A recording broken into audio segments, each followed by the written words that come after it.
Alrighty, welcome to a new episode of The Road Best Travel. Before we get going, I just always want to shout out to our number one sponsor, the 311 Collective, and everybody else who is part of the emergency services doing their thing on social media. Raptorants, Street Goons, Unmarked Photography, End State Zulu, all of you guys, Australian Police Archive, all you guys for showing me support throughout all of this, for all the silly videos that I might do, all of this sort of stuff that just gets shared around. It's really great to have you guys just in our corner as usual. Keep fighting the good fight. So today's episode, I know what you might be thinking. You might be thinking, okay, you haven't really gone far to find this guest, but at the same time, the reason that I've had this guest earmarked since I originally wanted to put this podcast together. This episode is called Ho'oi Kaika, which is a Hawaiian saying that stands for resilience, courage, strength in the face of adversity, basically. And today's guest is my mum, Belinda Prestney. To me, she goes by mum, but to everybody else, she goes by a lot of other names: Superstar, Belinda, B. And the reason that I have basically wanted to get this, episode through for everybody to have a listen is because it's no secret that, obviously, it's my brother Josh. He's one of the police members who was killed in the Eastern Freeway incident in 2020. But from a mother's perspective, it's a completely different story. And that's what I want to put out for everybody to hear, what it might feel like from a lot of people's perspective. And a mother's perspective can be incredibly... what's the word? Can be difficult to hear, can be enriching, can be inspiring, and that's what I want to get out to everybody, to be able to hear what my mum has to say about this. So we're going to go do this episode in two parts. So we're going to talk about the relationship between mum and my brother. It's very different to what my relationship was, obviously. But at the same time, and in the second part, we're going to touch on the Hawaiian theme of Ho'oi Kaika and talk about the Hawaiian World Championship Ironman race that Mum qualified for in 2025, in October 2025, because they go hand in hand. One part might be a bit difficult to listen to, but then we're going to follow it up with the second part being a complete and an amazing and inspiring story to hear how this has all transpired in the last 6 years. So, enough of me talking. Hi, Mum. Hey, thanks for having me. I'm really excited. This is, obviously we've spoken at length through the last 6 years about what's gone on with things. I mean, it's really, I feel like to myself, I've said everything that I need to say, but there's no harm in going back over it so everyone else can hear. Sure. This piece of the story. And it's basically, a lot of people unfortunately haven't heard your side of the story, because yours and Dad's as well, your sides of this story need to be heard for so many reasons and to have the best sort of impact possible. And obviously the relationship between a mother and a son, and especially when you have lost a son, is something you never wish on anybody. No. At the same time. So to start off with, I guess we better just get into this. Get into what we want to hear is your relationship with Josh, not just from when he was a police officer and in his adult life and the most recent memories you have of him, but from the beginning. I'd say, I guess we want to hear what it was like to have a son like Josh. Yeah, well, Josh was born in Brisbane. We were an army family then, and he didn't have Dad and I to himself for very long before you came along. But the three of us in Brisbane living together in a beautiful, peaceful, quiet little family. He was a fantastic baby, always ate, always went to sleep, never made a lot of noise. It's probably made a lot of parents who had heard that really, really jealous. I know, but he grew up like that as well. He was no fuss. We could take him anywhere. And, I was the secretary of the Queensland Health and Fitness Association back then, and I used to take him in the baby capsule to meetings and classes I would take and things like that. So, yeah, he was a beautiful little, we used to call him our little fuzz nut with his almost not there hair, beautiful blue eyes. And he just grew up loving sport, any sort of sport, but of course he loved his magpies, he loved his basketball, his cross-country running, and we just went everywhere together. He'd come shopping with me and just follow me around and just wait. Oh, Mum, I'll wait out here while you go and try that dress on or whatever. Catching up for coffees. And, of course, he lived at home up until that day. And the morning thing was to walk the dog and grab a coffee. And where did his because he doesn't look like a basketballer, neither do I, but we enjoy basketball. Where did that come from? Well, that's another thing about us. We were a big basketball family. My family was growing up, with your granddad being a coach, working for the North Melbourne Giants at the time, and he went overseas with basketball teams, and I think it was just in his genes. Like a lot of things are in your genes that come from your grandfather as well. And so he played social basketball.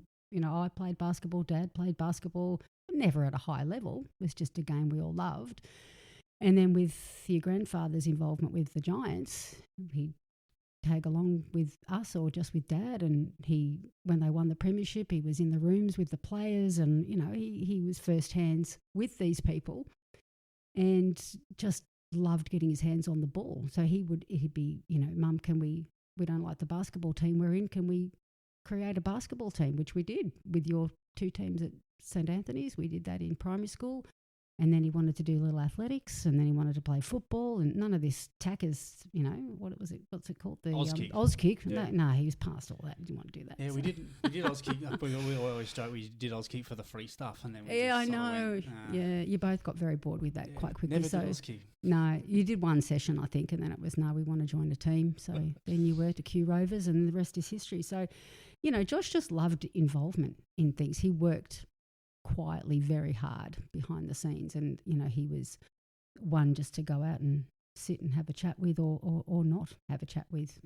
He loved his animals, he loved his dogs and family, just deeply loved family and his closest friends who always rally around us when we need them. And he was one of my best friends, as you are, and it's it was a big hole. We came from a very dark place after April 2020.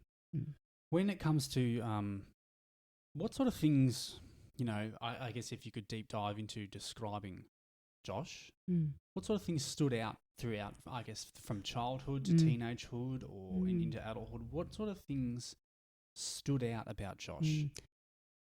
The quiet self-assurance that he had as a kid, and we used to say that he was very earnest. He was always very earnest, serious about things, very serious about things. Just loved being around family. He was not the sort of person who would come home and, he loved catching up with his mates, obviously, but he'd rather come home and have a drink with you and Dad and watch the footy. It was, I can't go out, I'm going to watch the footy. I'm going to go to the footy with my dad and my brother, sort of thing. So his love of family, the fact that he was more observant than I think we gave him credit for. So you'd mention that you needed a new something or other, or he'd notice something on my bike or something you might have needed, and the next thing he's gone out and bought it, or he's it's a Christmas present or something. Like he wanted everybody to have what they needed and be their best, and he was proud. Yeah. He was an extremely proud person. He did not like to appear vulnerable. So sometimes he wouldn't tell you everything that was going on with him, but you could have a really good conversation with him when he was ready to talk. But no, the pride was a big thing with Josh. Was that a challenge that you had with him? Yes, absolutely. Because he, as I said, he didn't want to appear vulnerable. So he was, the sort of person that would keep a lot to himself until he felt he needed to talk. And people would sometimes say, Josh, you don't say much. And I remember his footy coach said to him once, smart people never do. Like he was, he would suss people up. He would look around a room and he would, And he would have remembered something like that. Like he coach did. saying like that. Yeah, he did. And someone said, geez, you don't say much. No, mate, smart people never do. Don't need to. No, quietly, just observant. And, but, you could tell his people, he would make a beeline for, a particular cousin or particular friend or. Yeah. Well, it's funny that you say that in terms of like that nature. He carried that nature into adulthood. I remember his squaddies saying as well, and his staff saying that when he was in the police force, they just had that same thought about him. Oh, look, and the thing was too that he was extremely witty. Yes, funny. You're funny. You're Jim Carrey funny. You're a mimic. You're an actor. You've always been like that. Josh was. He'd say something, and I said to him, "Gee, Josh, you're funny. That's funny." He was witty. It's more funny than laughing out loud when someone says, "That's really funny." That's funny. That's really and clever. That was absolutely true. He was very clever. He was clever, funny, very witty. Yeah. Very witty. So that he'd have us in stitches, just something really quietly he'd say, or mutter under his breath or something, and you say, "Oh, that's good." Because I found that he knew a lot. He's highly intelligent. Yeah. Highly intelligent. Those tests that you guys did at school, you do all the career stuff and whatever, and he was told he could be whatever he wanted to be. The thing was that he knew. He loved his music. We can't skip over that. That's, if you wanted to know what his passion was, music was his passion. His guitar. There was, I'd pull up in the driveway after school and upstairs and hear the guitar, and it'd be going. All the time. You'd have to go in and do the old, mate, please, can you turn it down a bit? And he'd just roll his eyes at me and do what he did to his music teachers, just pretend to do the knob, turn it down. You always think that he was the Michael Hutchins of Xavier College, just this, this tragic guitarist, this tragic musician who was misunderstood. He was your quintessential classic rocker. He didn't say much and kept his head down, and he wasn't a performer. He was a musician. He loved to, we'd often say, mate, look up in those concerts, look at people. No, he'd just jam away with James and get stuck into their guitar. So that was his passion above everything else, I think. He would have done that every day, all day if he could. I guess what, out of all of that, what were things that really impressed you about Josh? What were things that were really like, this is why I love this person so much. This is what they do. This is really something that I'm proud of as a mum. That's a hard question to ask a mum, because I'd find that difficult to answer about you as well. There are so many things. As a person, his love of family, his loyalty, his desire to make people happy and form relationships with those closest to him, that impressed me. That observations he would make, and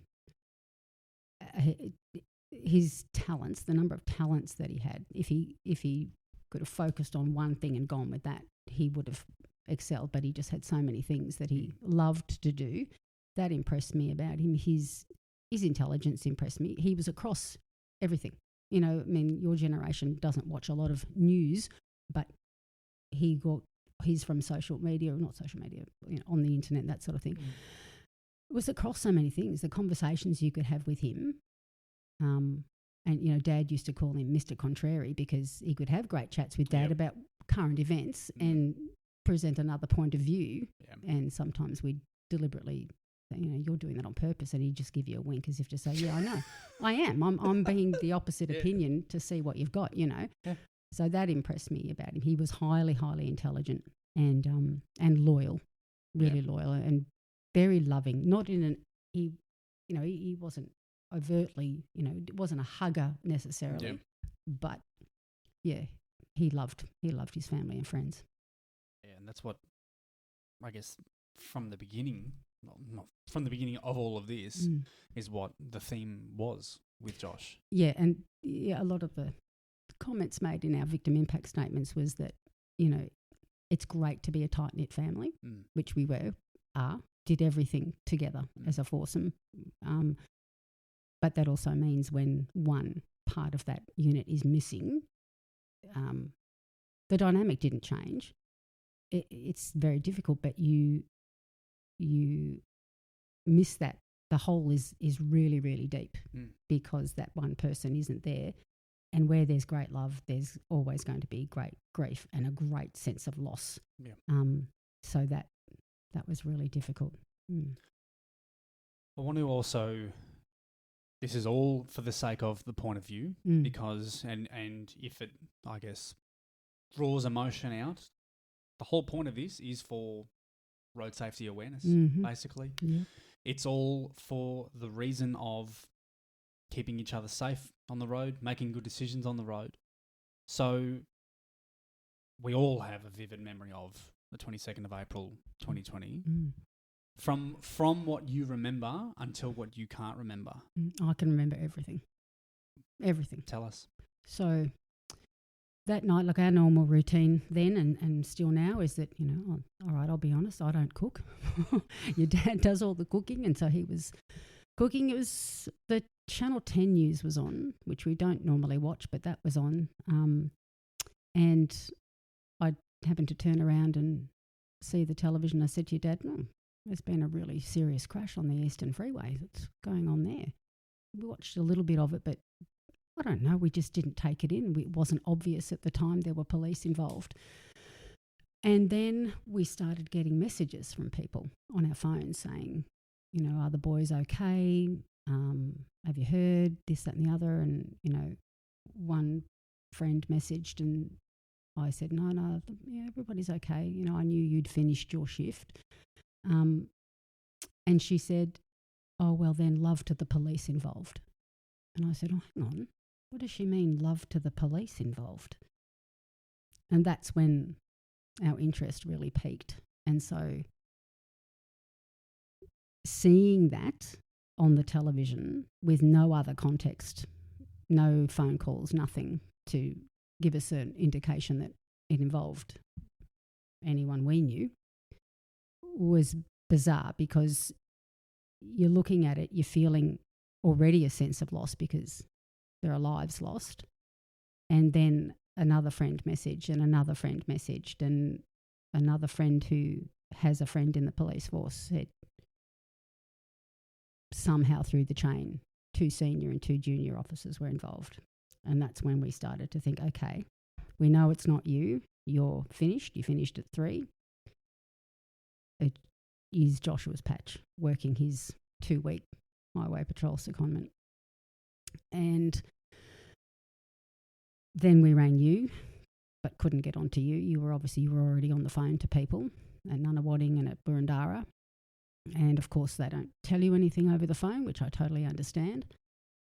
Eventually, I got onto someone at Nunawading who said, no, we don't know anything yet. We'll get back to you. It really started to sink in that it would have, we couldn't get hold of Josh. Did you try? To get hold of Josh? Oh, absolutely. Yep. I know that you did as well. Your grandmother did. Phone calls over and over again. And I phone calls and text messages, I still have the text messages, mate, can you just let us know you're okay? And so I started telling myself, it's okay. He hasn't replied because he's there. He's in attendance. That's the reason why. I always am a hopeful person. And as time went on, though, I started to feel what it feels like to lose that hope. And it's like your soul is being drained from your body. And I kept messaging and kept calling, and then finally got onto you, and you were already a mess because you said, no one will tell me anything. And it was getting darker. I have no sense of time other than the fact that, the news at that time was on.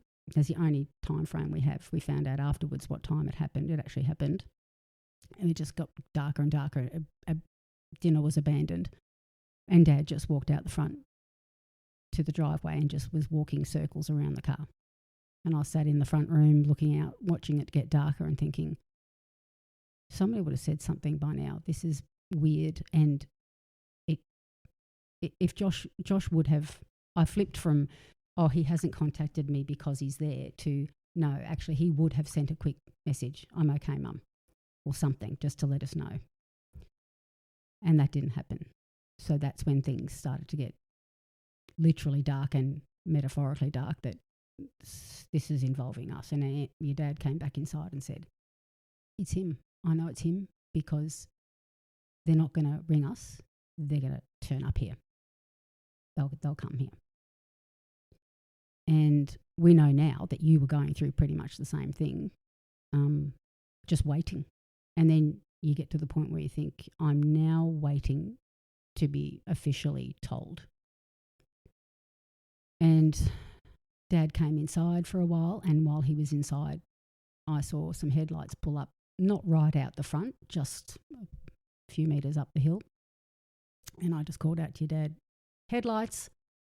And Dad's just come rushing through the front door and out to the footpath. And Steve Noy and Jim Pilmer get out, and they didn't even have to tell us.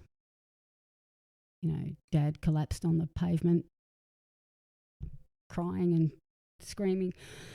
And I just fell into Reverend Jim's arms and they just kept saying, we're so sorry, we're so sorry. And got us inside, and I just went into survival mode. I think that's kind of my go-to, that, you know, had to then let your nan know, who was, as you know, extremely close to Josh.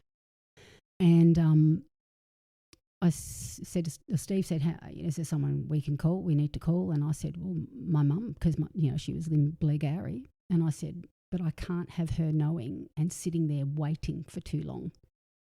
Someone got to pick her up. So Steve said, okay, well, how about while you go and call her, I call Rosebud right now. So she's only going to have to wait 5 minutes. Yeah. By the time they know to go and get her, and they turn up, which we did.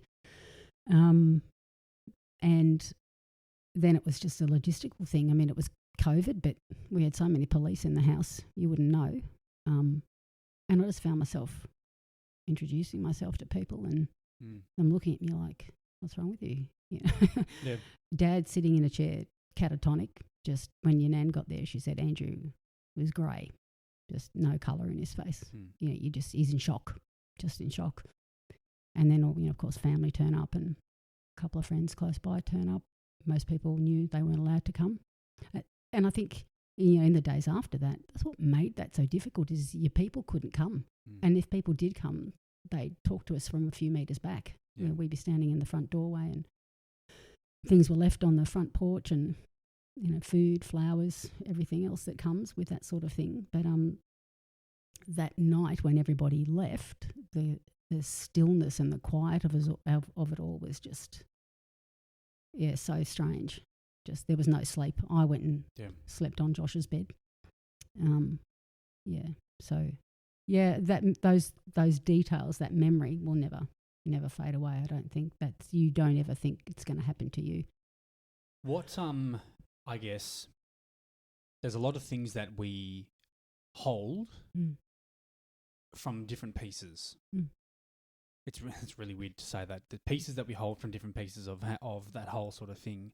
What on that day, because there are things with me, what on that day for you, what stands out, or what do you remember most, or it's basically going, is there a particular thing on that day that you remember the most? Do you mean while we were waiting? Over the whole day. The whole day. Oh, yeah. Right. Okay, that's a good question, actually, because I had resigned from Xavier at this point, and I was doing casual relief teaching, and so I wasn't working that day, which I am so grateful for now. You'd moved out, so you weren't home. And I remember that I did go for a bike ride, and Josh and I had gone for a walk to get a coffee that morning and had breakfast together. And then at some point, it was a random thing, I went for a ride, and I got down as far as through Warrandyte and out that way, and then I just thought, I need to go back. I've had enough of this. I don't want to do this. I'm going to go back. So I did, and Josh left for work, maybe around 1:45, 2 o'clock, maybe a bit earlier than that. And I remember him coming out and saying, okay, I'm off now. And I looked at him and I said, yeah, mate, have a good shift. And I watched him walk out the front door. Now, there's no eeriness to that or anything. I often do that. I would often watch you guys drive off. Yeah. But yeah, that fact that I had that feeling of, I got to turn around and go home. Like I needed to spend more time with him or something. I don't know what the universe was up to then, but that day, and so I knew he started at 3, and it was only 5:36. Yeah. Until the whole thing hit the news and. What, I guess, for you, we've talked about this thing called the fog of grief.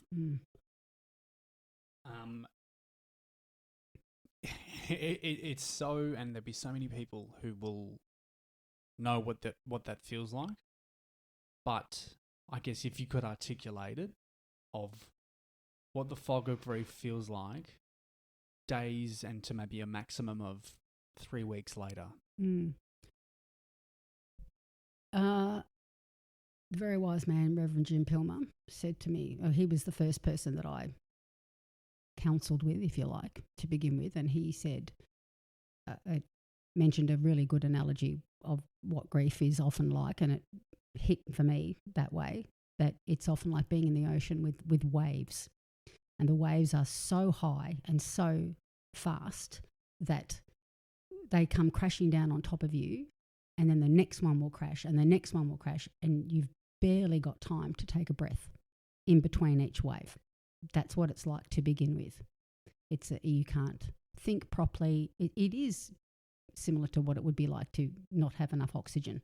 Your brain doesn't function properly. You forget things. You walk around with no purpose, nothing to do, nothing you want to do. You're aimless, floating around, trying to get your head around this.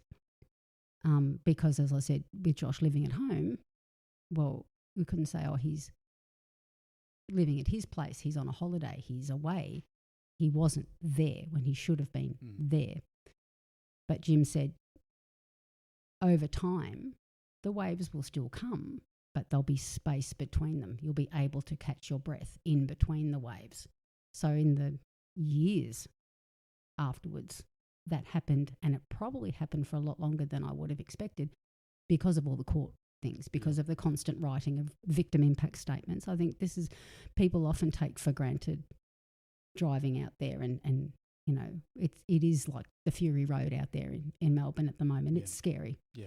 And I don't think people really, in general, I'm not talking about specific people obviously, but they don't think ahead to the repercussions and the impact it has on everybody else when that person is lost.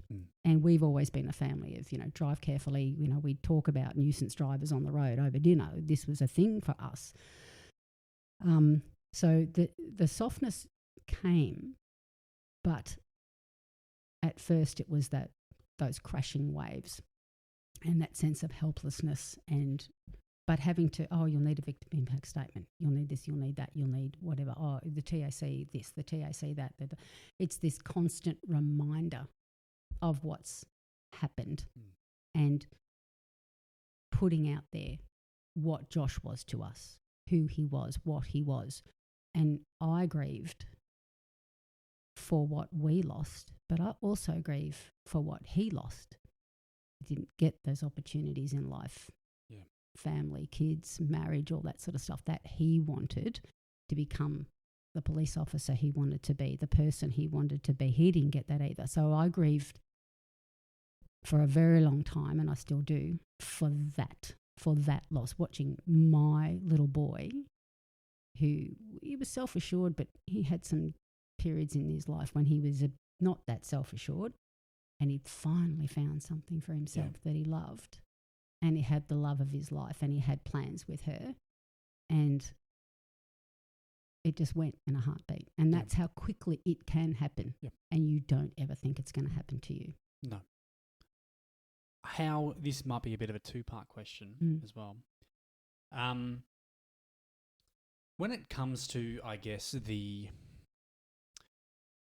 when it happens, like with, I guess, in collisions, with people who lose their lives on the road, when it happens to your son, when it happens to a family member, and what they go through of,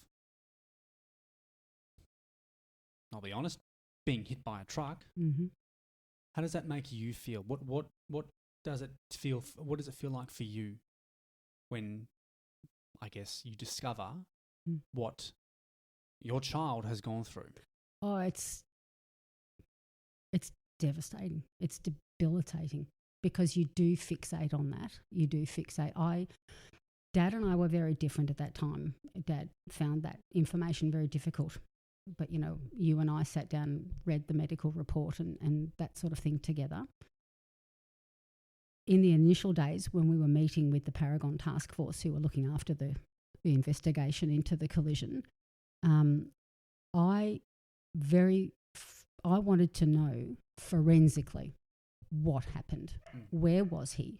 Where was he facing? Because we knew, and I hope this isn't too graphic, but we knew where his injuries were. We knew what had ultimately taken his life. And so I actually, the day we were out of the academy meeting the task force and getting updated information, I pulled one of the detective sergeants aside and said, I need to know. I actually need you to draw me a diagram. Yeah. So she did. She drew the diagram of the trucks and the positioning of them and what have you. Why did you want to know that? I don't know. I think it was like why I wanted to read the medical report. He's my baby. Yeah. He was my child. It's like if he'd fallen over and broken his arm, that sort of thing. What happened? When you say, what happened? Your child is hurt. Your child comes in crying from the backyard. What happened?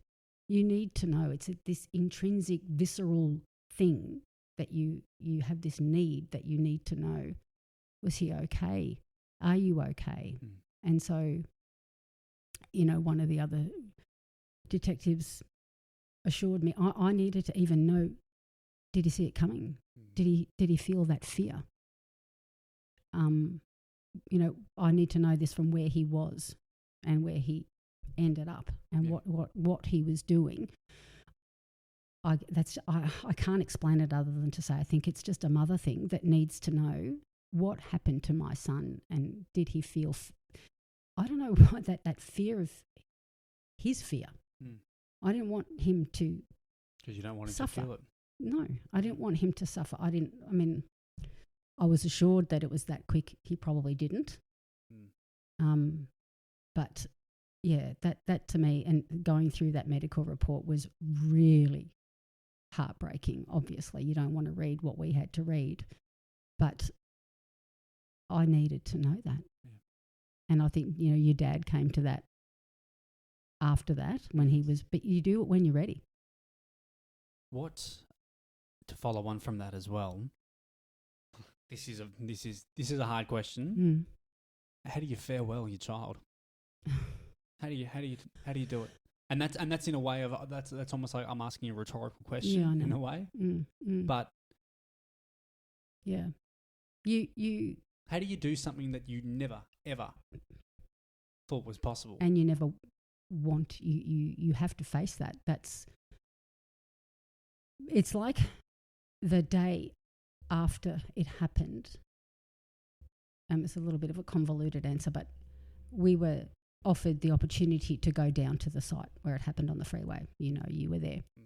And Dad and I were looking at I don't know if I want to do that. And Dad said, you know what? I think this is something we'll regret if we don't do. Yeah. You do these things, you feel like you want to know, but you also owe it. We owed it to Josh to do that. And so we did that. And it was awful and it was sad and it was, we met Sharon and her 3 boys when we were there, and Sharon saying to me, Kevin's wife, and then she turned around and she said, and these are our 3 boys. And I just went, oh my God. Yeah. Yeah, and we don't know these people from Adam, but you're all hugging and crying and you've got that shared trauma, I guess. And then you think, okay, we got to do what honours Josh. we're of the thought, and it's different to some of the other families involved, that we wanted the world to know about how wonderful Josh was. Yeah. And we had the horrible 10-person funeral. So we knew that not everybody who loved and knew Josh was able to share that with us. So that was difficult. So we had to make sure that what we put together would reach the people watching online and that they would know how wonderful he was. So, you know, the Premiership Cup, the basketball, the guitars, his school things that he loved.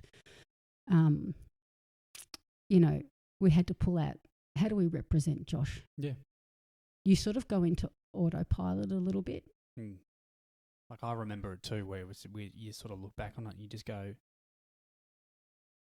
what am I putting together? Yeah, it's what on earth am I putting together? The word surreal is used incorrectly in a lot of contexts, but it was surreal.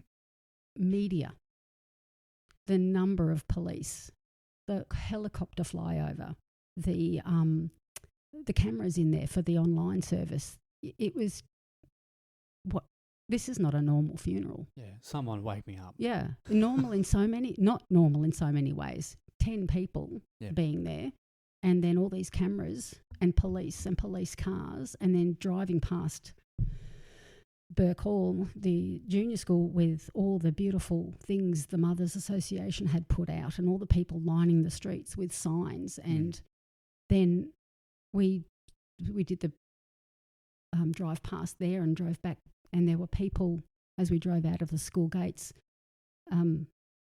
They'd stopped the traffic, obviously, for us and I just looked out the window of the car and saw all these people in their cars crying. Yeah. And I said to your dad, oh, look at this. Yeah. And we pulled up to the Q junction because we'd said, no, we don't want to go to Faulkner, which is one thing I regret. I wish we had have gone. I said to your dad, we should have stayed with him. He went there by himself, but that part was probably too much. Yeah. But so he turned left and we turned right, and you had this real sense of that's it. As far as that was concerned, I mean, we had the next almost 5 years and counting of court cases and things. But yeah, and then you couldn't have your people around you either. No. You went home to an empty house. And that's what,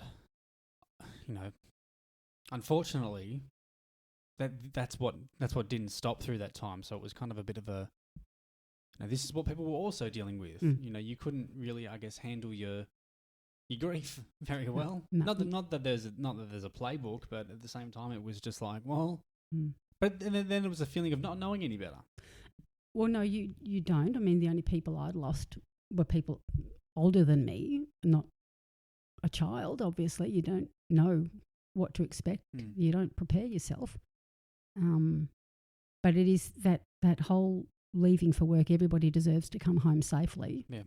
It's not just words. No. We all owe it to each other when we're out there to look out for the other. It's not just on the road. It's not just on the road, but in this context, whether you need to be somewhere, whether you're late, whether you are annoyed with the person in front of you, and I really hope people understand these are not just words. This is what I really mean. You take your foot off the accelerator. When we grew up and we were driving, the old adage was better to be late than dead on time. That was what, your parents and your grandparents told you when you were learning to drive and that sort of thing. And there are so many more cars on the road these days. But there's also so many unhinged people. There's people that think what they need to do and where they need to go is more important than keeping other people safe. And these are just strangers. I don't need to worry about them. Well, you do. Yeah, absolutely and that's sort of, it's almost like hedging our bets with what priorities we have in terms of what matters the most. And it's, from what we've gone through with what, and I've gone through so many times, and themes that I've had have been to do with decisions that people have made that result in this. Decisions are, no matter what they are, they're easy to make. Yeah. And when it comes to, whether or not what the whole point is, when the decision is made, is it going to be the right one for somebody else as well? Well, everybody has a choice. Yeah, everyone. Everybody, sometimes we make a choice in haste. We don't mean the outcome. No. But this is why we say our incident was not an accident. No. And we even corrected our lawyers when they were dealing with all the trucking business, when they would say accident, and we go, incident. Yeah. It's not an accident. An accident implies nobody was at fault. Where's that from? Oh, Hot Fuzz, of course. but it's true. My favourite movie. Yeah, but it is true that you have a choice. Yep. You can back off. You can make sure that you and everybody else around you is safe. Where, I guess, I've got two more questions on this topic. Yeah. What for you? What toll has this taken on you? What do you feel has been impacted the most from the Belinda on the 22nd of April at 5 p.m. to now? What has either changed, been taken? What have you learned? What's the difference in this? So I guess people can get an understanding of a massive swing in life. Well, I lost myself. I lost myself because my identity was a mother and a wife and a teacher and an athlete or whatever I was. I lost interest in those things. And when you lose a child, you lose part of that, your identity as a mother. You feel that way, even if it's just at first. How do I go on now? What do I do?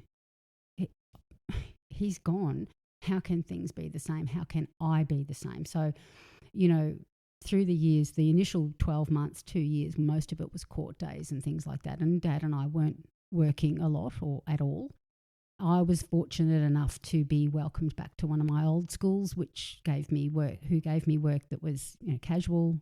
They knew what I could handle. And so it was a very gentle step back into that career. But at the time it happened, I was looking for positions of leadership in schools and universities. So that all came to a screeching halt, obviously. But I lost my passion as an educator. I figured, I've lost my son. I don't have that same desire to look after other people's kids anymore. I need to focus on myself. I lost that part of my identity. I lost my interest in the things that I loved. And it's been a long haul back to that. And what led me there was I started off by everything was heavy. You feel like you're dragging a ball and chain around with you. So normal day-to-day activities were heavy, and then I'd try to go for a run and feel I'd stop and turn around and walk back. I can't do this. So you lose yourself, you lose your identity, because being a mother was the hugest part, apart from the things I loved to do, and your dad. And when one of those pieces is family. And a family member who was there every day. Yeah. That's really hard, obviously, I'd go to school, and luckily a friend of mine would literally drive me to school. Well, not literally, but she'd call me and she'd talk me to school. Is what I should have said. She would talk me to school, and I'd pull up out the front and go, "Oh, I'm here." Yeah. Otherwise, I probably would have turned around and gone home. And we'd talk about Josh if that's what I wanted to talk about, but the rest of it, we'd just talk about stuff. But why is that? Why is that tough? Why would you sort of think people might be going, well, because the world keeps going. Yeah. The world keeps going. And I was lucky to have good people around me, but the world keeps going, and you can't help but thinking, but how can it? Don't you know what I'm going through? Don't you know what I've been through? And obviously people who do know that are fantastic. But there's thousands and thousands, hundreds of thousands of other people who don't know that. The girls I work with don't know that. But what do you say to the maybe people who might be of the opinion of, well, doing this can distract you from that? Like, it's not going straight back into the realm of it, but also, why was it so different for a teacher just to go back to teaching? People might be thinking, well, this should be good for you, right? Yeah, and it was. I mean, that's part of the reason I got to where I am now, back there and working a lot more. But it's because the world keeps going and you expect it to know and understand what you're going through. But of course, nobody, no matter how many times our faces were splashed around in the media, people don't recognise us, obviously. But, it's hard to be sitting in traffic and to go through a routine you went through in your old life. Yep. Where you come back to that, I'm not that person anymore. And this doesn't matter as much to me anymore. I'm doing this because I know I've got to return to the land of the living, because for me, I did a lot of things. I'm doing this because Josh can't. I'm doing this because Josh can't. And it came to, I'm doing this for Josh. And eventually things have come around to, I'm doing this for me too. But Josh isn't here. Josh can't do this. Josh can't do that. How can I be doing my normal things? It's not right. That's not life. It doesn't feel fair. right. It's not fair. So, well, how do you connect with Josh now? Okay, so Josh, I feel, is always with me, with us. I don't think you can't have that much love that just disappears completely. I'm a big one for believing in a connection. I said before that a lot of it felt like a ball and chain, and then it became what one of my friends called a golden thread. That was the connection with Josh, this softer relationship with Josh. So I talk to Josh a lot, sometimes out loud, sometimes in my head. You and I both know it's fun to have a bit of a giggle over. Sometimes cursing him. Yes, we do. We sometimes call him a show off and whatever, because a Foo Fighters song will come on at the opportune time, or the two officers that we met the other day whose names were Josh and Alex, and signs like that come. I still believe in all of that. That he's around and he's with us, and he would never, he'll never go. No. I don't think he'll ever, even though we've moved house because it was too painful to walk past his bedroom and his guitars and things. But we couldn't move from the whole suburb because we still want to remember, these are the cafes we had coffees in, these are the places we walked the dog. Those are the soft memories that you want to hold on to. Yeah. So he's those connections. I needed connections. I'm not the sort of person, and neither is Dad, that would go, well, that's it. No, we've got to move away now. We've got to start again. No, we can't. We want to feel him and sit in that. And I think the sitting with the grief, even though it's painful, is an important step in moving forward. And it was always, we talk about this with other people and say, it's not, you don't get over it, you move forward. Yeah. Yeah, there's never any getting over. You don't ever get over that. No. But you can move forward. Yeah. So, I don't know. We've painted a pretty... It's hard to describe what sort of story we've painted here, but the way that I'm sort of... The biggest reason as to why I wanted to have this story painted is for, obviously, through everything that we do with advocating for road safety, is to paint this picture for everybody else on what this means for someone. And this is just one person. This is one person's story. This is one person's detailing of what it's like. There are far too many as well. Yep. Who are doing this, who are currently going through and on their own journey of loss through lives lost on our roads. For something that is preventable, for something that is, we have the power. Not like I've always, not for me to pontificate, but for what I've always said, this, whatever you call it, epidemic or problem that we have had since God knows when, since cars were invented. It's in our control. That's where it's frustrating. But this sort of stuff's in our control.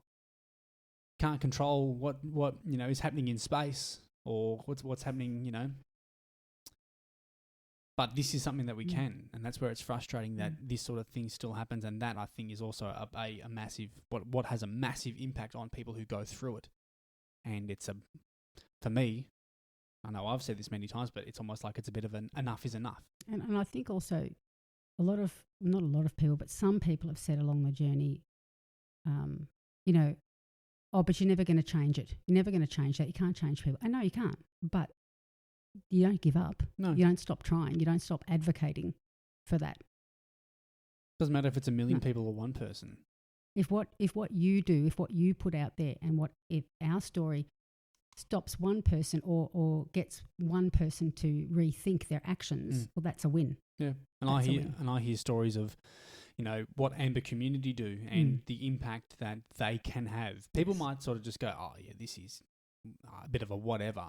But when they have people come up to them and say thank you for that, that's job done, I think. And it's slowly chipping away at this job that we've got to do to fix this, so no one has to go through this, because this does not end for one person. You don't just tell the story and then shut the book. No, and all you need to do is go to the Amber Community's Shine Light on Road Safety Walk to see how many people have been impacted, and that would probably still be a drop in the ocean. Yeah.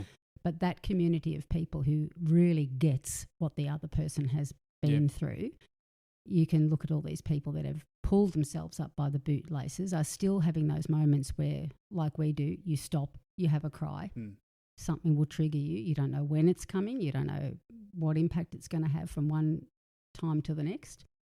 But all those people together, it's a warm community of people that just get what you've been through. And share their experiences with each other. They're not shy about sharing their experiences because they know they're among people that really get it. Yeah. So if there's anyone out there who needs something like that, then Amber Community is that's right. Yeah. Okay, now what I want to go on to is our second part of this episode. The reason it's called Ho'aikaika is... why? What does that mean? You know what it means, but what does it mean? Yeah. That's my new thing. It's tattooed on my arm now. On you. Yep. So that was the theme of last year's World Championship race, which was women only. Very privileged to be part of that. Never to be again. It's resilience. It's perseverance, courage, determination. That was the theme for the race, and I think that's something that has always resonated with me, especially going through what we've been through. That resilience will make you or break you. It's not always easy. It's not always hard to hold on to, but it's what kept me going, and that's why I wanted it permanently marked on me to remind me of A, how resilient I have been, but also B, how resilient I might need to be going forward. Our court cases and coronial inquests are not over, and life without Josh is not over. We will potentially have time on this earth more without him than we did with him. So it's still necessary, and it's kind of necessary every day. Pull up at work and have to deal with things that, I don't know when it might tip me over the edge. I don't know when something So it's necessary every day, I think, to have resilience. So with this theme and incorporated into the Ironman World Triathlon Championship, let's go back because there is a way back to, I guess, the beginning of triathlon, the grandmother of triathlon, the basically the... I was pretty much there. Yeah. This I guess in the simplest form, when did triathlon start? So they say triathlon's the sport of frustrated runners and swimmers. Probably. So, your dad was always a runner, long distance runner. He used to run a half marathon every weekend when he was in the army. Always loved to keep fit and healthy. I ran and swam competitively up to state level when I was a kid. And of course then you get married and have kids and have a career and, you still do it. You keep fit. You guys I don't know whether you did it because you loved it or because you followed us around. I thought about that actually. Yeah. Those were your sports at school, cross country and triathlon. And, when we were living in Brisbane, our first Ironman was 1980. No, sorry, not Ironman. First triathlon was 1989, and pretty much all there was an Olympic distance: 1.5k swim, 40k bike, and a 10k run. There's no sprint distances, sprint or minis or whatever there is today. Ironman was around since the 70s, but there were no 70.3s or what we call a half Ironman. It's evolved into an absolute global movement now. Yeah. So we just loved it. There was a half Ironman, or what they called then an endurathon, in Frankston in 1996. So Dad and I had been doing, there were no local series or anything until the 90s. So we were doing all those, and I would often win my age group. That was a regular theme for us as well. Yeah. It was just like, oh, how'd you go? Yeah, I won. Yeah, I won. Yeah, yes. Not always. There's highly, highly competitive. But if I was lucky and had a good day, I'd get a win. I was just consistent. Yeah. Loved it, and then in '96 won the state title for that distance, and went over to Indiana. Dragged you and Josh around as 3 and 5 year olds in America and did that race. And then we just came back and continued with what? That was representing the country. Don't forget. That was the Australian team. Yes. That was I came, what did I come? 6th. Yeah. So it was great. There was a lot of fun. It was a good holiday. And I think that's what we loved about triathlon. Back then there were a lot of regional races and interstate races, and we could travel and have a mini holiday at the same time. And, you guys loved it. Nan would get you up at 4 o'clock in the morning to come and meet us wherever we were racing, and it's just what you did. She said you never made a fuss. You just came along.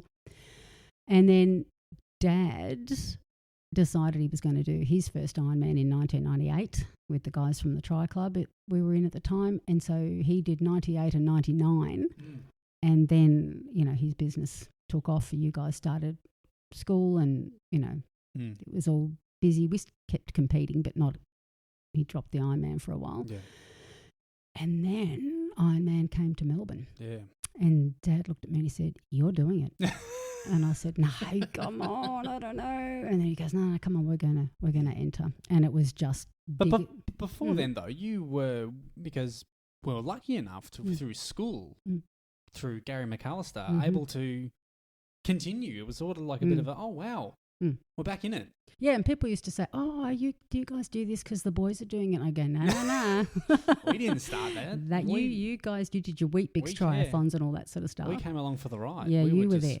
No. And then I guess triathlon just kept rolling. Yeah, it did. It those trips to Foster to do those 2 races, that was a lot of fun. They were great road trips as well.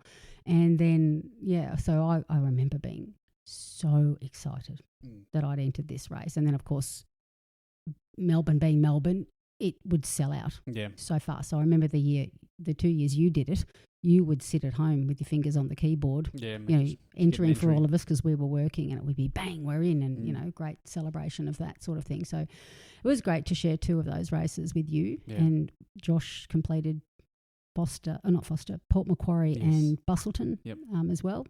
And a few half Ironman races as well. So it was it's always been a family thing, and I think that's been tough, because when you say, what is life like now, and out there training, I could just picture Josh sitting on his bike in front of me. Yeah.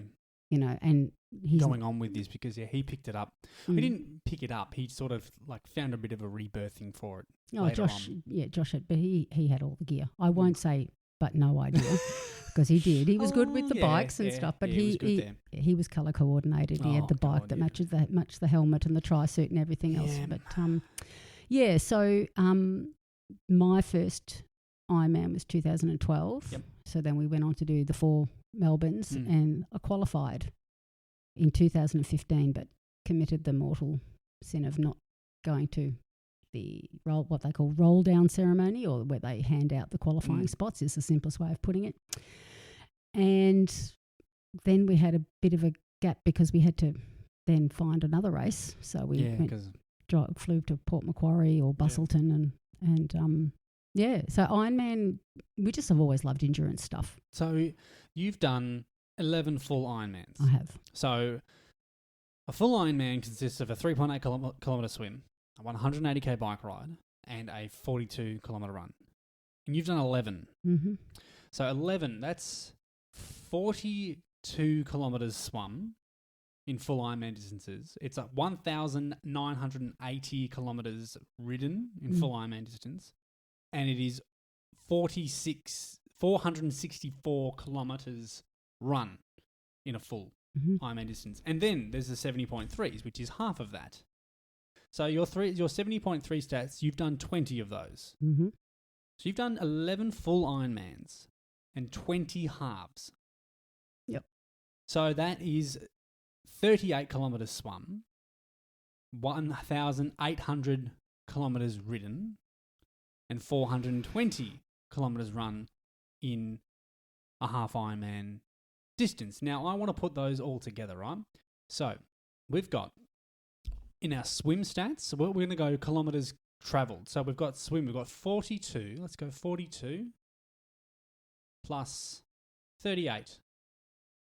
We've got 80 kilometres swum in Ironman races. 80 kilometres swum. People might think, oh, if you're an endurance swimmer, that's fantastic. That's pretty good. But in a triathlon race, it's pretty diabolical. So then we've got 1,980 kilometres plus 1,800 kilometres ridden. So you have ridden 3,780 kilometres in Ironman distance in a triathlon race. And then for a running, you've got 420 kilometres in half Ironman plus 464 in full. You have run 884 kilometres in purely Ironman events alone. And that is not even factoring in everything else. Training. Sprint distance triathlons, training, Olympic distances here and there. So that is just... crazy. What did you say that Dad calculated? Between the four of us that have done all those races, 12,500 kilometres of Ironman. And we don't contribute a lot. Me and Josh don't contribute a lot to that. No, Josh hardly ever swam. I think we before Port Macquarie, he swam twice. And he still was only about 8 minutes behind me. And I said, imagine what you could do if you trained. Exactly. God. But swimming has never been anything you three have enjoyed. Never. But like, that is, I guess, to factor in, that is to say, you know, and this is to people who are, I guess, thinking about taking up the sport.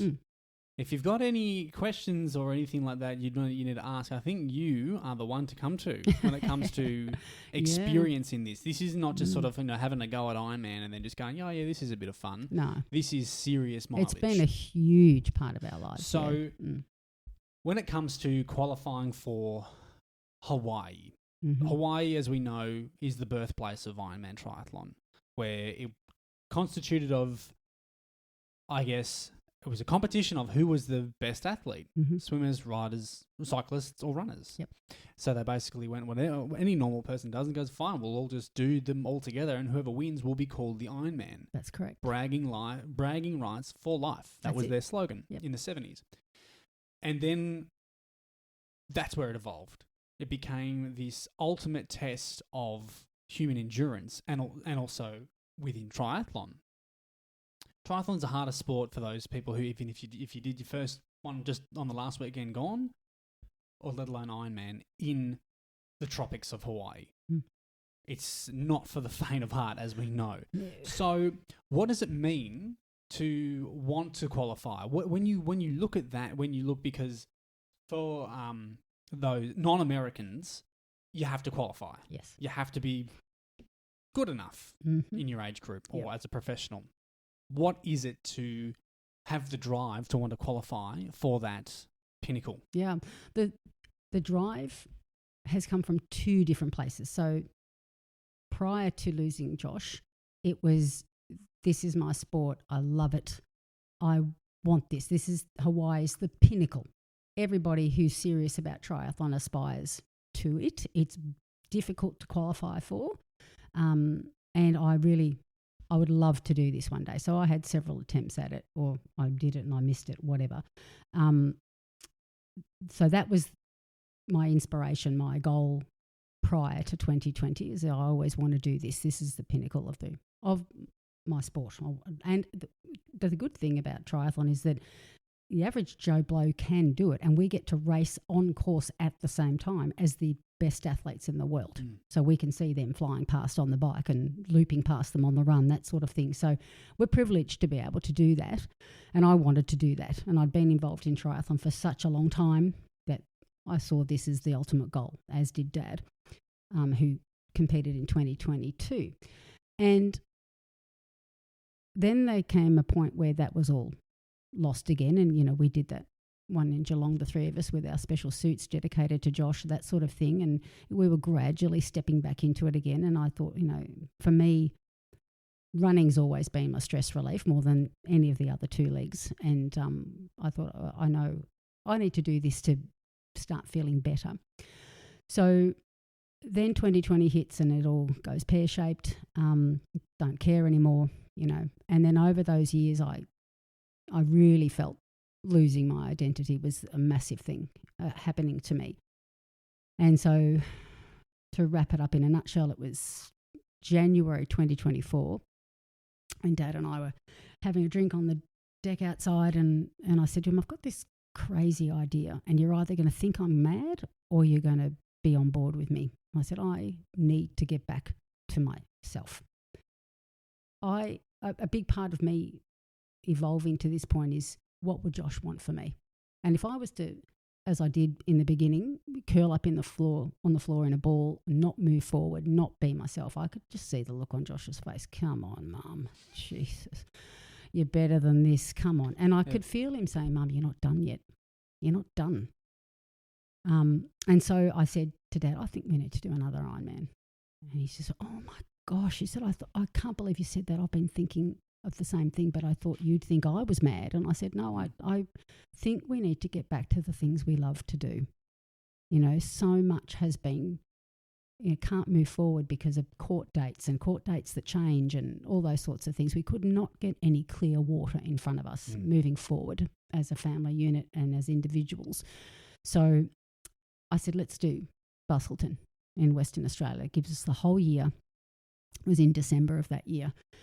And so, long story short, we started training, had a good year, and my goal was just to do an Ironman again. It'd be number 10, wrap that up, and I was supposed to do my number 10 in 2020, and then everything was cancelled and what have you, and we wouldn't have gone anyway. So I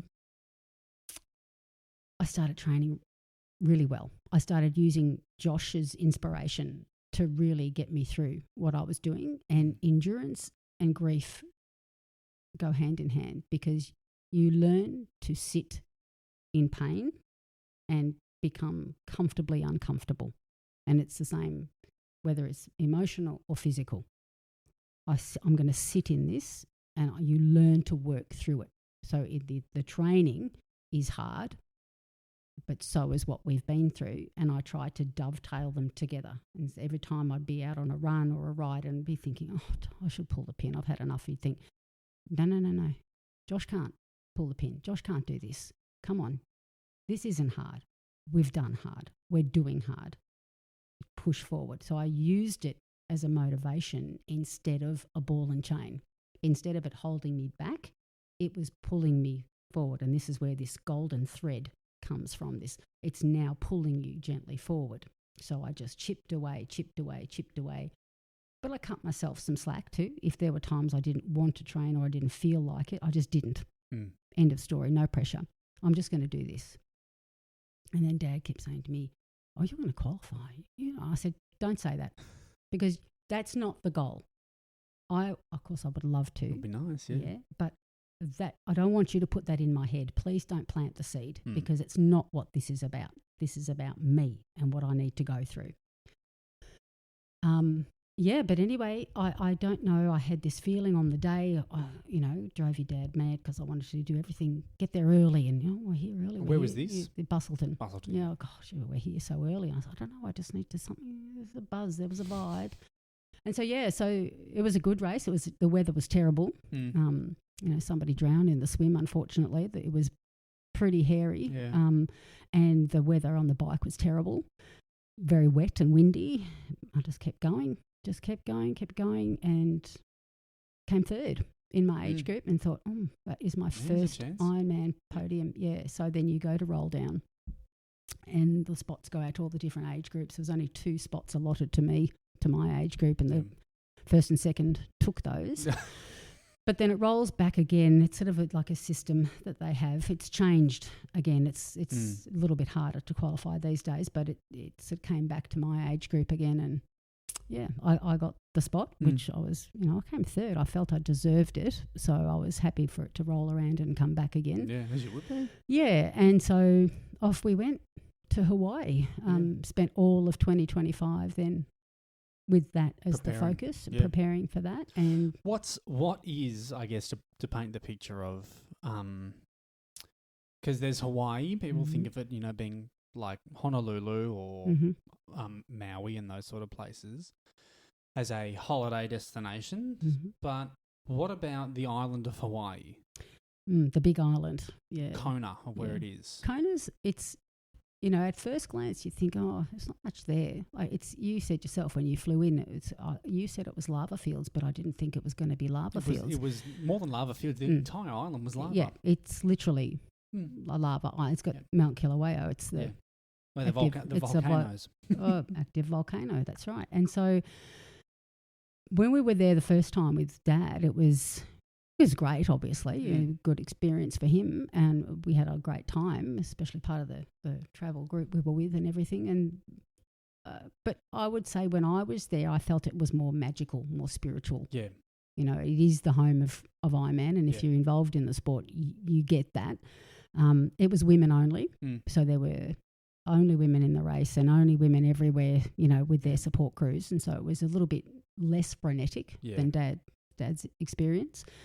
But just the magic of hearing all the different languages and where people have come from and their stories. And I likened it to, it was like an Olympic Games for one sport. Yeah, exactly. That's like really that was the venue for that sport in the Olympics. There was an opening ceremony. There was a parade. There was...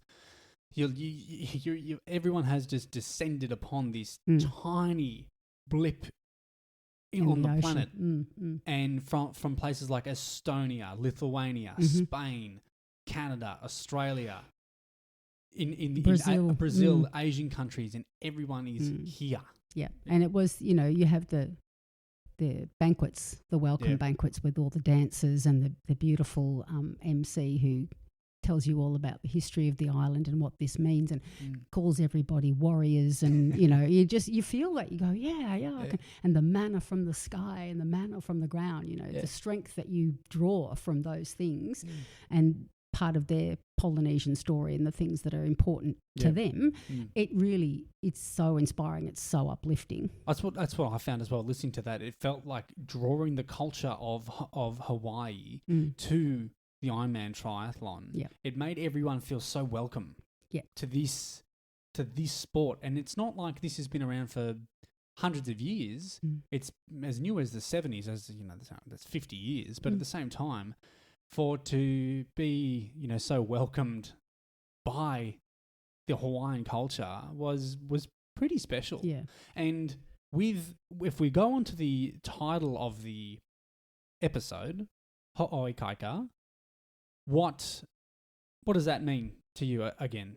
Okay, so the resilience I've touched on in my life, and then it needed. I'm not a highly strung competitor, but I do get very nervous. And I thought normally the night before an Ironman and the morning of, you just feel sick. Yeah. You're so sick because there's so many things that can go wrong. It's such a long day.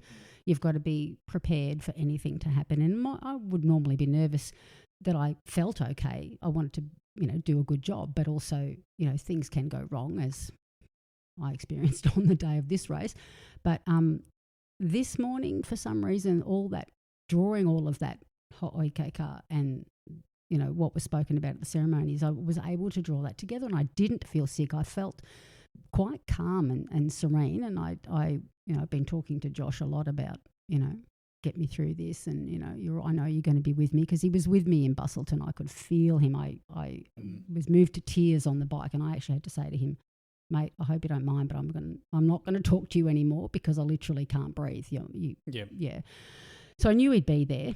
And so you know that everybody talks about it's diabolical weather conditions, and you know you're going to have to draw on everything you've got to get through it. What are the conditions like? So they're normally, 90% humidity, can be a very hot wind, very hot and sunny. Dad's race day was just all of those things, not a cloud in the sky. We would drive the course with the tour leaders and watch people riding literally on an angle, trying to fight the wind on the side of the road. And so we looked at that and thought, oh my God, this is going to be awful. And I don't enjoy the bike anyway.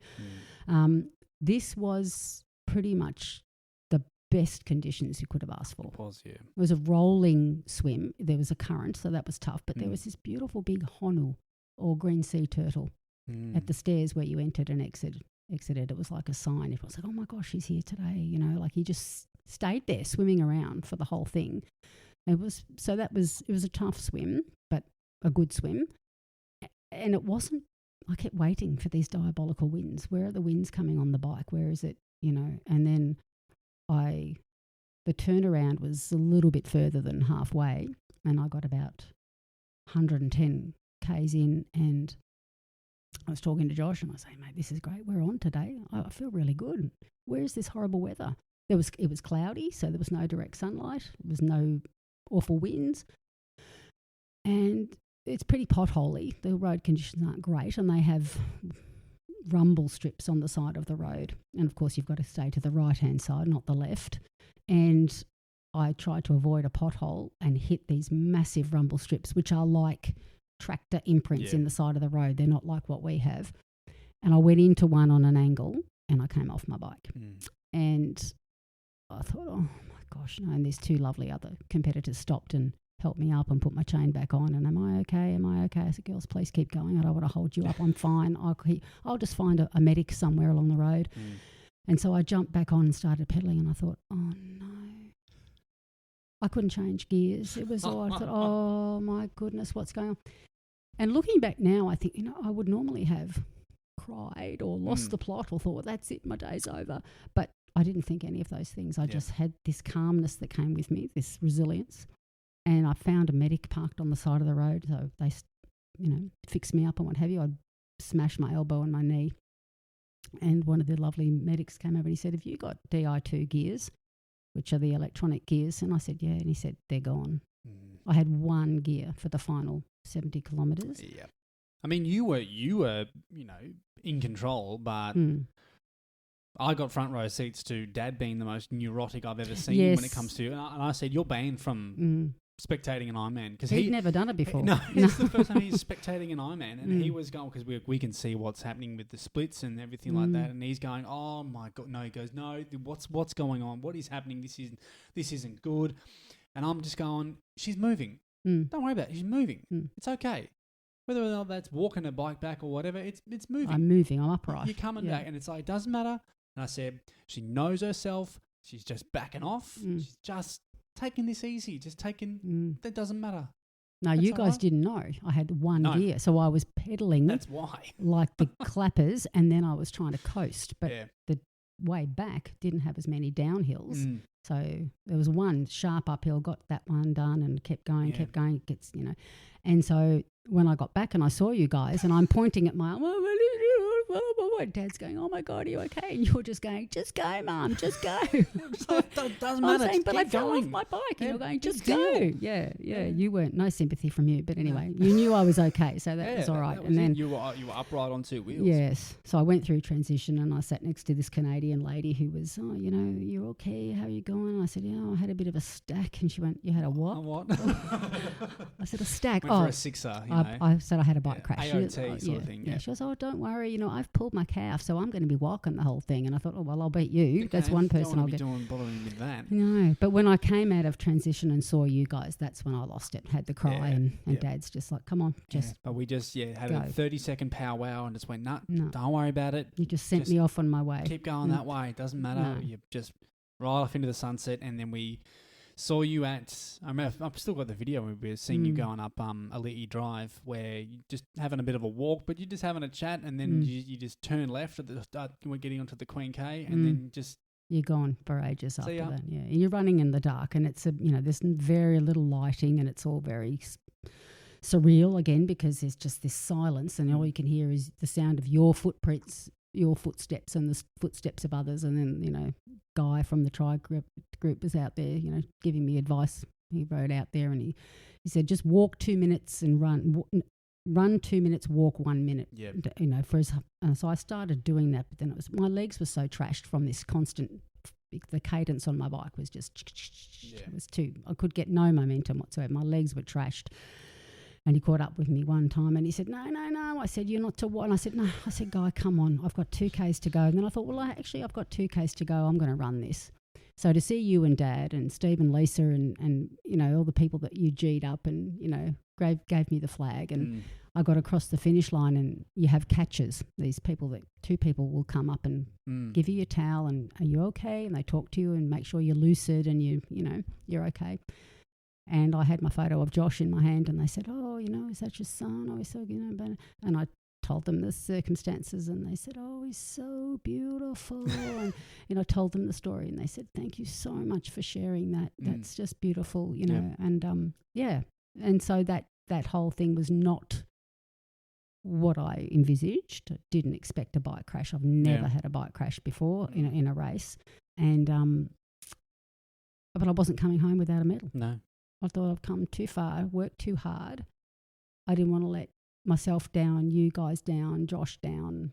That was my thing. But for some reason, this peacefulness that had come over me, I attribute that probably to the work I'd done in the years leading up to it. That I've done hard. This is not hard. You're not taking anything from me. I only get out of this what I put in. Yeah. The motivation to qualify changed to just, And what was so inspiring it was to see so many people, women, to be accomplishing this. This was, not the only, but this is such a test of resilience and courage to keep upright and keep going for something you've put your heart and soul into. And everyone has their own story to how they got here. We don't know. There were so many that you overhear of people who have lost people in their lives, their own setbacks, whether it be things medically or spiritually, emotionally, mentally. To see everyone, not just you, but everyone, whether they'll be carrying the Danish flag over in tears and, having the women from the Philippines just, there's their support crew in tears because their friend has got there. This to me is what, I guess, knowing so much about what you've been through, this to me was the equivalent of climbing Mount Everest. Yeah, it's the average person's Olympics. Yeah. This is what you dream of doing if you love the sport. Yeah, and your support people are invested with you. And there'll be so many people that will be asking, again, a rhetorical question. They'll be going, and it's one of my questions that I guess if you can articulate it, out of everything that we've spoken to in this episode, how was this possible? How on earth was this possible? This is, I guess, probably what a lot of people will be thinking listening to this. How on earth were you capable of this? Yeah, and initially, the first few years afterwards, I would not have been, and I wasn't. And it took me a long time, as I've said, to take those baby steps forward into becoming myself again. I wouldn't say now that there's any pieces missing apart from Josh being missing from my life, but as an individual, I think it's more I've changed. It's difficult to describe, I suppose, but I look at it now as an evolving process. I'm now a grandmother. I wasn't back then. I've now competed in Hawaii. I hadn't back then. So we've been very lucky, and I feel very grateful for those things that have come into our lives. Big part of it is thinking about what Josh would want for me. Yeah. I've often thought to myself, I can see the look on Josh's face, or what would Josh have said, or whatever. A lot of this is, he wouldn't want me to sit back. And that's why, as I said before, I had that strong sense of he's saying to me, Mum, you're not done yet. You really have always wanted to do this. You still need to do it. And it doesn't mean that the loss of him is any less. It will never be any less. But I think it's just my personality too. I've always been goal-driven. And even now, like I said, we're doing this race on the Gold Coast later this month, which is, a little bit less than a half Ironman. Something new, different brand, somewhere to go and try something different. But, okay, well, that's it. What am I going to do for the rest of the year? Well, I'll have to enter something else. I'll pick something else to train for. And just because I need to be out there doing stuff, it's how I process. I used to write the first paragraphs of an essay for uni in my head when I'd go out on a run, and then quickly come down and come home and write it because that's how I process things. And your dads and you, I know, are very much the same. You've got to let everything out. I've got to go for a run. Yeah. And you sit in that discomfort and you think about the things that hurt or you're uncomfortable about, whatever, and your body learns how to be comfortably uncomfortable. And it pushes itself, and I don't know, it's thinking time, it's processing time, it's talking to Josh time, How is it possible? It's I want to, I guess, because my little turtle. The sea turtle was part of the theme in Hawaii. Yep. What does this little guy mean to you? So that's connected to the theme, Ho'oikaka, which is resilience, because these guys have to be resilient out in the Pacific Ocean. They have to protect themselves from predators. They have to find food for themselves and their babies and survive out at sea.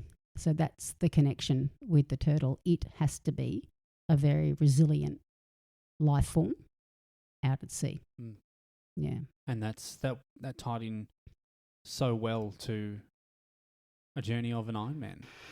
Yeah, and because you face setbacks. Yeah. You might get injured, you might have problems, like, his dad said to me, you're doing your best to trash your bike. I drove the bike into the garage without opening the doors and all that, had to get new handlebars and things prop up along the way. And sometimes you're just tired, especially if you're working as well. But it's just something that, you fix your mind on and you put the time and the commitment into, and before you know it, you've done an Ironman or a half Ironman. Yeah. It's rewarding. It's a beautiful community of people. It's different to other triathlons and triathletes. Yeah. Ironman triathletes have just more of a quiet unassummingness about them. They're not leery. They've got an enormous amount of fantastic, expensive equipment, obviously. Not that we do, but a lot of people do. So there's money. There's a lot of money in people that do it, but they walk the walk. They walk the walk, and they're genuine about what they do, and they really want other people to do well. So if you do have a crash, they'll stop. If you have a flat tire, someone will yell out, "Are you right? Do you need a hand?" So there's less thinking about, but if I stop, I'm going to ruin my race. Then there might be in a different type of triathlon. It's a different because everybody knows how difficult this is. Everyone's worked hard to get there. Yeah. So to see somebody who might not finish because they've got a flat tire or they've come off their bike or whatever, and it's the same in the marathon when you're walking. You'll say to this young Aussie girl was running in front of me, and when I was doing the 2-minute run, 1-minute walk, I got down to we walked and talked a bit together, and then she got ahead of me, and I could see her out in front of me. And I'd say to myself, okay, when she runs, I'll run. And when she walks, I'll walk. But she was really struggling, worse than me. So she walked a bit more than I wanted to. And we got down nearly to the finish line, and she was walking. I said, come on, no more walking. We're almost there. She said, no, I'm done. I just can't. And I said, yep, no worries. Great day. Good job, But that's what people do. They try to drag people along with them. Come on, let's finish. We're almost there. Yeah. I mean, describe, I guess, in the best way, not just the event itself. Well, yeah, the event, but also just the entire experience of the day you got off the plane in Kona until the morning we left.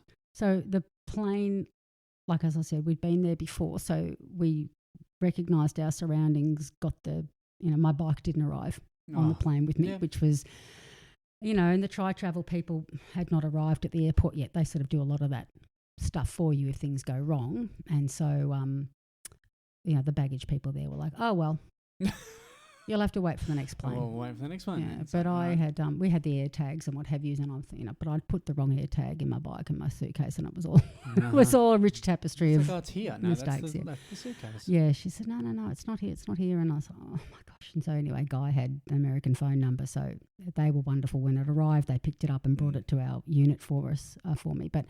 Things like that happen, that's your worst nightmare, that your bike doesn't arrive with you. What am I going to do sort of thing. But you've got to get there. We were there more than a week before the race. It's so hot.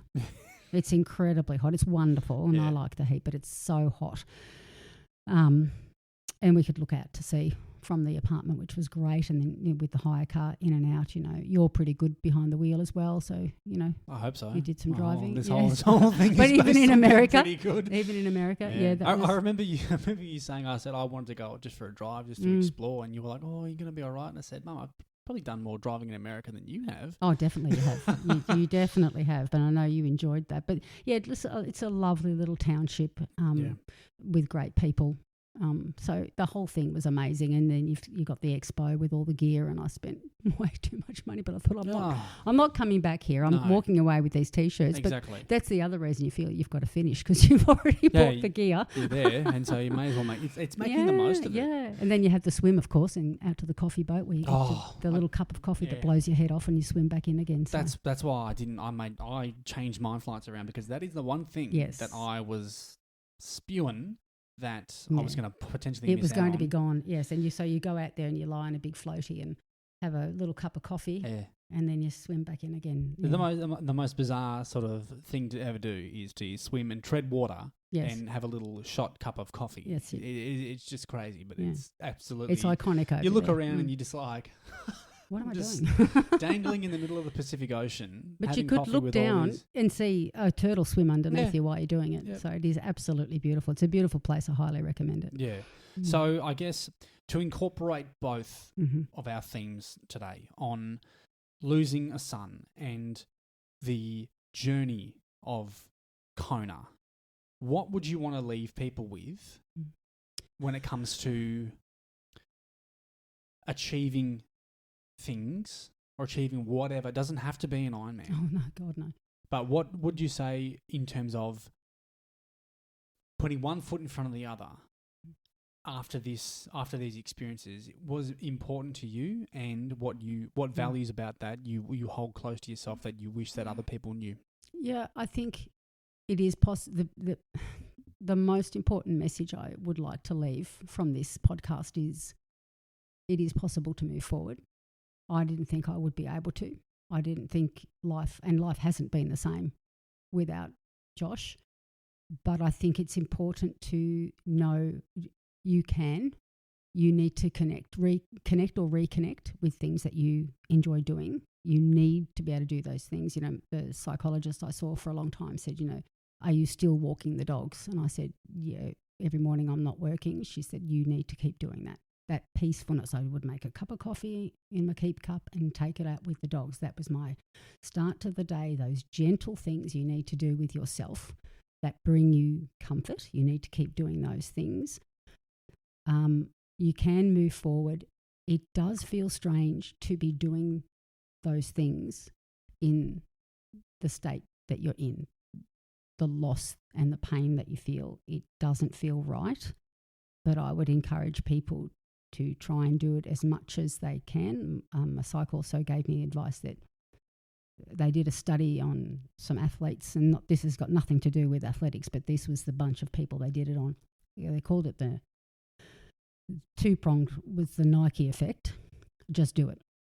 When you are thinking you want to go to the shops, but you just can't face the supermarket. You can't face going out in the car. You can't face picking up the phone, getting the letters in, whatever it is. You don't think about it. You don't delve too deeply into it, because that's what I was doing. You just do it. And the second thing was the 10-minute rule. If you wanted to go and do something, for example, for me it was going for a run. When I feel like it, go to the pool, have a swim, whatever. You give yourself 10 minutes. You get out there. And if after 10 minutes you don't want to do it, you've had enough, you're giving yourself permission to turn around and go back. And that's okay. So a person like me would normally beat myself up. Oh, I should have done it, whatever. But that giving of permission to yourself to say, this is all I can do today, I'm going home, that's what you've got to keep front of mind. Yeah. Just do it. And they found the results were that with most people, after the 10 minutes, they stuck at it. That was the next question I was going to ask. Did you ever go 10 minutes No. Nah. You do, especially if it's going to the pool or something, or going to the shop, whatever it is, you're already there. So you keep going. Yeah. And gradually, you don't need to think about that 10 minutes. No. You just go out and do what you need to do. And it's going to be a different activity for everybody, every different person. So the involvement you can achieve, it does take time. Obviously, everybody, I think, would understand that. That's not groundbreaking. Being true to yourself, allowing yourself the moments when it doesn't feel right or doesn't feel good or you're not up to it. So it comes back to capability. But it's important not to sit in those dark places for too long, because the other thing I wanted to mention was gratitude. I mentioned before, we have you, we have Rachel, we have Eliza, we all have each other. We have things in our lives that are really good. And I know that Josh would be looking down on us saying, that is awesome. That is great. You keep doing those things. You keep keeping those things close. And I think I am grateful. I've got a lovely place to work that welcomed me back, made my transition back to that part of my life so much easier. I've got my family around me. I've got amazing friends who can't do enough to check in and to make sure I'm okay. There's only a few. Friendship group changed and got smaller. But being grateful for what you do have, it doesn't happen at first, because all you can focus on is what you've lost, which is completely normal. But then gradually you start realising that there are good things in your life, and then thinking about that person. You started by asking me about Josh and my relationship with Josh. And Josh would be, Mum, get up off your backside and go and do that. Yep. You know, walk the dogs, get a coffee, go for a run, go to work. Do an Ironman. Do an Ironman, whatever crazy thing. But I think that's important. But you don't lose what you feel entirely. You don't lose the feeling of grief or pain, and it does sneak up on me. And I'll find myself crying, and then you sort of take that big breath and you say, yeah, mate, I feel you. Yeah. And the triggers are many and varied, but anyway. In a sense of, I guess, our final question, in terms of to those mothers, sons, brothers, friends, people, colleagues or whatever, from a mother's perspective, in terms of how to protect those around you and to ensure that they don't have to go through what you've gone through, what's a message that you can impart on them to then hopefully impart onto others of this, to not have to go through this? How do you make the difference to people in your situation? So someone who's lost someone? Or anyone. Anyone. Anyone who hasn't lost anyone, how do you make the difference to somebody to keep others safe? Look, I think we all, as I said before, we all need to be aware of the other, whether we know them or not, whether they are a stranger or a family member or a friend. When we are out on the road, it makes no difference. We are road users. We should be called road sharers. So things like, because we ride, and we don't ride out on the roads a lot, we only ride Richmond Boulevard is the safest, which can be busy anyway. And you have a close call, or you see somebody else have a close call.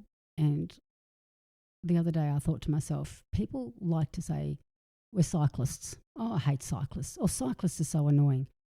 No. Well, technically we're cyclists, but we're also people riding a bike. Like you are a person driving a car. You can't throw a blanket over a group of people and say, they're cyclists. I hate cyclists. You need to understand that everybody's an individual, and all those people, whether they're driving, riding, whatever they're doing, they are a person with a family, with friends, with a life. And just because you're impatient or you have somewhere to be, you can't take that for granted. No. It can happen in the blink of an eye, as we know, and that's, again, not a groundbreaking comment, but, you know, and also to concentrate. On my way over here this morning, guy in front of me, all over the road, whatever, and you just got to, I said to myself out loud, mate, you've got one job. Yeah. Just look ahead. He wasn't in a new car, so he wasn't looking at technology. He was obviously on his phone or something, but it wasn't the technology of the car. And I just thought, just drive in a straight line. It's not hard. But at the same time, you say that the cliche of it can happen in the blink of an eye. But at the same time, in the blink of an eye, you transform into this different realm of life. Yes, and I on one hand, it's understandable that people don't have that at the forefront of their conscious. They're going about their business, but on the other hand, we kind of need to at the same time. You know, I mean, we like to talk about Josh as if he's still around. We have his photos. We talk about him all the time. We talk to the photos. We talk to him. We talk about him. We laugh about his idiosyncrasies and the things that he used to do. We've got his guitars hanging up on the wall. The bar is named after him. We've got, you know, we're going to be building Josh's garden soon. There's a little memorial spot to sit. I think it's all about, you know, it's wonderful to be going, yes, this is where I want to sit and feel close to Josh. I mean, we light a candle with his photo every night. We have flowers with him all the time. But then sometimes in a heartbeat you'll be thinking, why am I doing this? I shouldn't be doing this.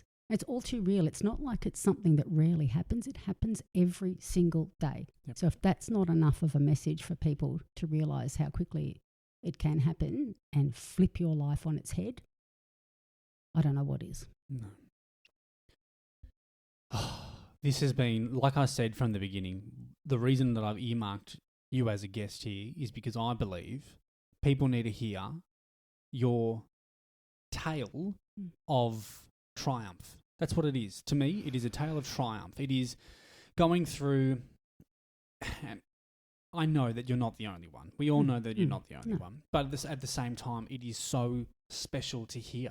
And it's so, and again, people are probably going to be listening to this just going, oh, this is just incredible. I hope they do, and I feel like they do. And people always say to me, I remember when I was, you know, documenting Kona at the time, and people would just went, I don't even know your mum, but I'm in tears. I saw that comment. That was wonderful. I'm just absolutely blown away by all of this, and that is what needs to be shared for you. You deserve this. Thank you. And you shouldn't be going through any of this, but you deserve this recognition for what you have achieved from the 22nd of April being, like what you said, being the darkest moment of your life to literally climbing Mount Everest again. That's doesn't have to be for everyone. That doesn't have to be, of course but at the same time, and there is absolutely no way I would ever use the thought process of, if you can do it, then anyone can. No, I would never say that. No, because that's the mark of a terrible coach. That's not what we go for. But it is to basically show that your courage, leadership, strength, and determination to do this for yourself is what is so admirable. Because to go from I'm probably repeating myself here, to go from losing a child to the absolute pinnacle of your sport is, you literally, the way you feel about losing a son and this, you both can't describe it. So if this, I you know, from a very, you know, basic podcast, I feel like you and Dad deserve a Netflix series. This, you know, to do all this sort of thing. That's what everybody should show an interest in this, because it's seriously so special. Oh, thanks, mate. And I appreciate that.